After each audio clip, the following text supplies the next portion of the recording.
Hello guys, welcome to our channel. आज हम class 12th के फिज़िक्स का chapter number 11 dual nature of radiation and matter का exercise number 11.10 करने जा रहे हैं। लेट रीड द क्वेश्चन में हमें क्या बोला है, what is the de Broglie wavelength of A B and C. हमें डी ब्रॉगली वेवलेंथ पूछा है और हमें 3 केसेस दे रखे हैं, तो हम एक एक करके सॉल्व करते हैं।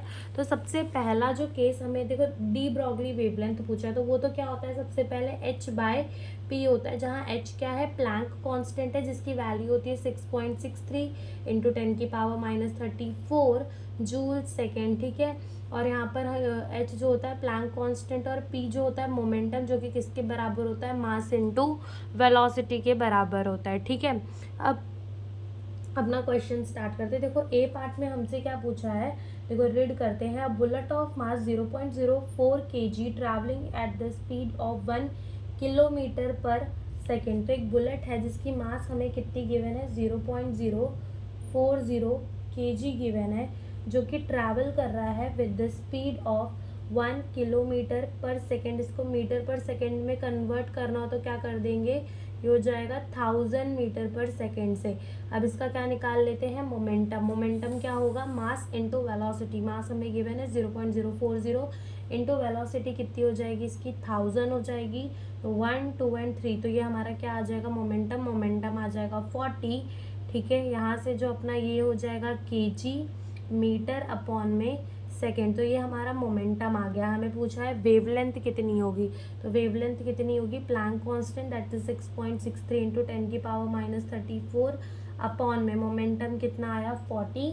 ठीक है, तो यहाँ से जब इसे डिवाइड करेंगे तो जो हमारा आंसर है वो आ जाएगा 0.16 इंटू 10 की पावर -34, और इसे हम ऐसे लिख सकते हैं 1.6 इंटू 10 की पावर -35 मीटर।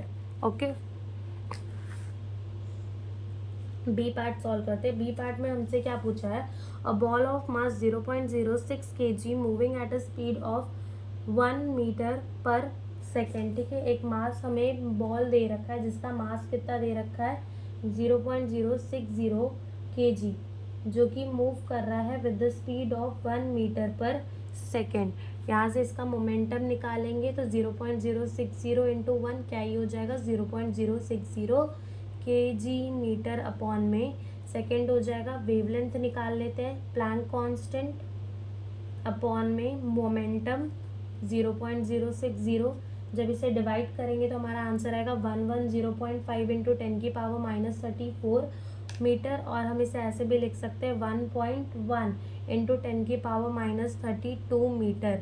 ठीक है, ये हमारा वेवलेंथ आ गया। सी पार्ट में चलते, देखो सी पार्ट में हमें क्या बोला है, एक डस्ट पार्टिकल है जिसका मास हमें कितना गिवन है, 1 इंटू 10 की पावर -9 kg गिवन है, जो कि मूव कर रहा है विद द स्पीड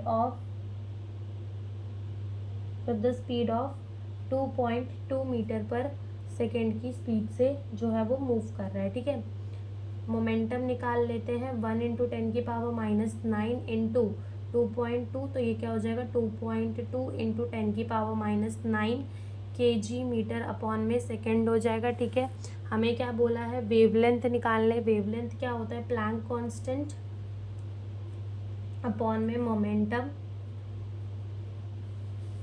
तो जब हम इसको डिवाइड करेंगे तो जो हमारा आंसर है वो आ जाएगा 3 इंटू 10 की पावर -25 मीटर। ठीक है, और इसका जो आंसर है पीछे एनसीईआरटी में हमें गिवन है 3 इंटू 10 की पावर -23 मीटर, जो कि क्या है, गलत है। बिकॉज देखो ये -9 है, जो ऊपर जाएगा तो क्या हो जाएगा, positive, and positive negative negative यानी माइनस हो जाएगा, और 34 - 9 करेंगे तो 25 मीटर मिलेगा। तो ये जो है हमारा सही आंसर हो जाएगा। तो इतना ही हमसे इस क्वेश्चन में पूछा था। Thank you for watching the video.